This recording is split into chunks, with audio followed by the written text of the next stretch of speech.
تو آج ہم بات کر رہے ہیں اسرائیل اور ایران کے بیچ جو حالیہ 4 دن کی شدید کشیدگی رہی۔ ہمارے پاس جو تجزیاتی رپورٹس ہیں ان میں کافی تفصیل ہے، حملوں کی، ان کے پیچھے کیا سوچ تھی، دنیا بھر سے کیا رد عمل آیا، اور خاص طور پر ایران کا جو ایٹمی پروگرام ہے اس پر کیا اثر پڑا۔ مقصد یہی ہے کہ سمجھے کہ ان چند دنوں میں اہم کیا ہوا۔ جی بالکل، یہ 4 دن غیر معمولی تھے۔ دونوں طرف سے اگر دیکھیں تو تقریباً 6 بڑے حملے ہوئے۔ تعداد کی بات کریں تو رپورٹ کہتی ہے کہ اسرائیل نے کوئی 750 میسائل اور ڈرون استعمال کیے ہیں۔ یہ بہت بڑی تعداد ہے۔ 700 سے 750 واقعی؟ جی، اور جواب میں ایران نے بھی کوئی 350 کے قریب میسائل اور ڈرون فائر کیے ہیں، اور ان کا نشانہ زیادہ تر حیفا اور تل ابیب جیسے اہم شہر تھے، وہاں جو خاص تنصیبات ہیں۔ اچھا، اور ان ایرانی حملوں کا زمین پر کیا اثر ہوا؟ رپورٹ میں ایک بات یہ بھی ہے کہ تقریباً 10 سے 15% میزائل جو ہیں وہ شہروں میں گرے۔ ایک تو سنا ہے موساد ہیڈ کوارٹر کے پاس بھی گرا۔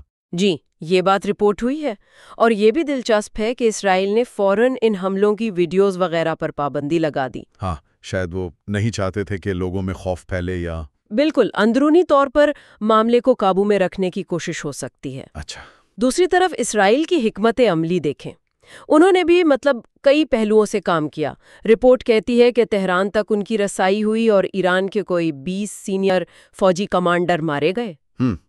فوجی لحاظ سے تو یہ بہت بڑی کامیابی سمجھی جائے گی۔ ایران کی کمانڈ پر بڑا سخت حملہ تھا یہ۔ لیکن کیا اس سے وہ مقصد پورا ہوا جو اسرائیل شاید چاہتا تھا کہ ایرانی عوام حکومت کے خلاف ہو جائیں؟ نہیں، وہ تو نہیں ہوا۔ رپورٹ تو یہی کہتی ہے کہ الٹا اثر ہوا۔ ایران نے صرف، آپ سوچے، 12 گھنٹے کے اندر جوابی کارروائی شروع کر دی۔ 12 گھنٹے؟ جی، اس نے مغرب میں بہت سے لوگوں کو حیران کر دیا۔ اتنے بڑے کمانڈر مارے گئے، اور پھر بھی ایران اتنی جلدی اور مسلسل جواب دے رہا ہے۔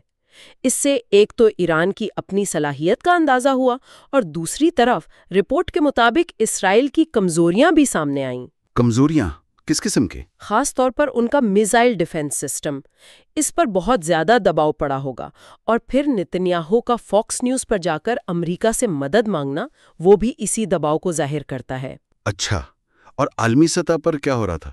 امریکہ کا کیا کردار تھا؟ امریکہ بظاہر تو براہ راست فوجی مداخلت سے بچتا رہا، حالانکہ ٹرمپ انتظامیہ کی طرف سے بیانات آئے تھے حمایت میں۔ رپورٹ میں یہ بھی اندازہ لگایا گیا ہے کہ شاید اگر کوئی امریکی اثاثہ یہ شہری نشانہ بنتا تو وہ مداخلت کرتے۔ وہ جو امریکی سفارت خانے کے قریب میزائل کے ٹکڑے ملے تھے، اس کا کوئی تعلق؟ جی، اس کو اسی نظر سے دیکھا جا رہا ہے، لیکن ابھی تک تو امریکہ محتاط ہے۔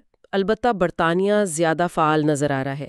روسی انٹیلیجنس رپورٹس کا ذکر ہے تجزیے میں کہ برطانیہ فوجی سامان بھیج رہا ہے، جہازوں کو ایندھن فراہم کر رہا ہے۔ اور روس نے ثالثی کی پیشکش کی ہے، اور رپورٹ کہتی ہے کہ ایران نے اس پر مثبت رد عمل دیا ہے۔ تو یہ ایک طرح کا سفارتی کھیل بھی چل رہا ہے۔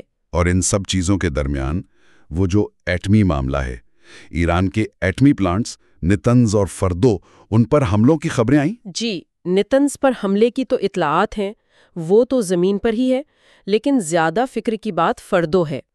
فردو قم شہر کے قریب ہے اور پہاڑوں میں بہت گہرائی میں ہے۔ کتنا گہرا؟ کافی گہرا۔ رپورٹ کے مطابق وہاں اتنا افزودہ یورینیم ہے کہ تکنیکی طور پر 2 سے 3 ہفتے میں ایٹمی ہتھیار بن سکتا ہے، اور اس کی گہرائی کی وجہ سے روایتی بمباری سے اسے تباہ کرنا بہت مشکل ہے۔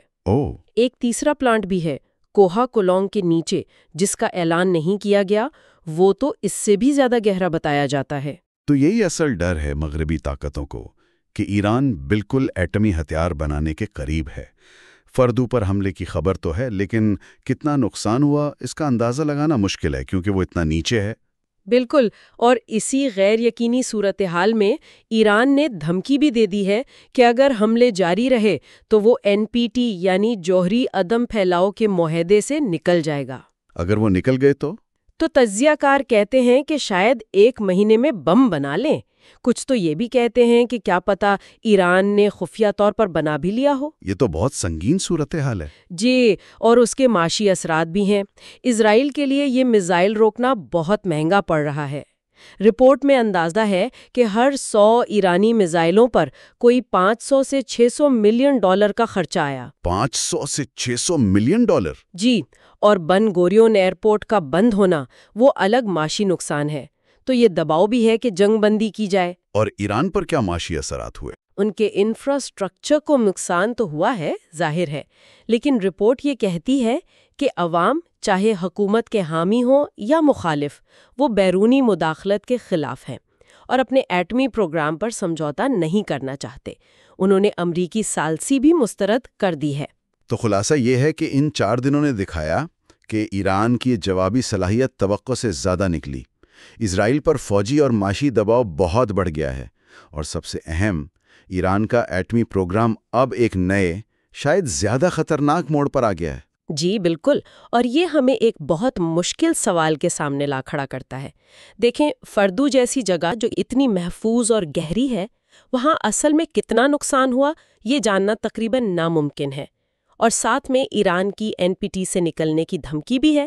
تو اب عالمی طاقتوں کے پاس اصل میں کیا راستے بچے ہیں؟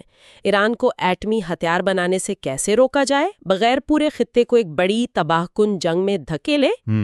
یہ وہ سوال ہے جس کا جواب فی الحال کسی کے پاس واضح نہیں۔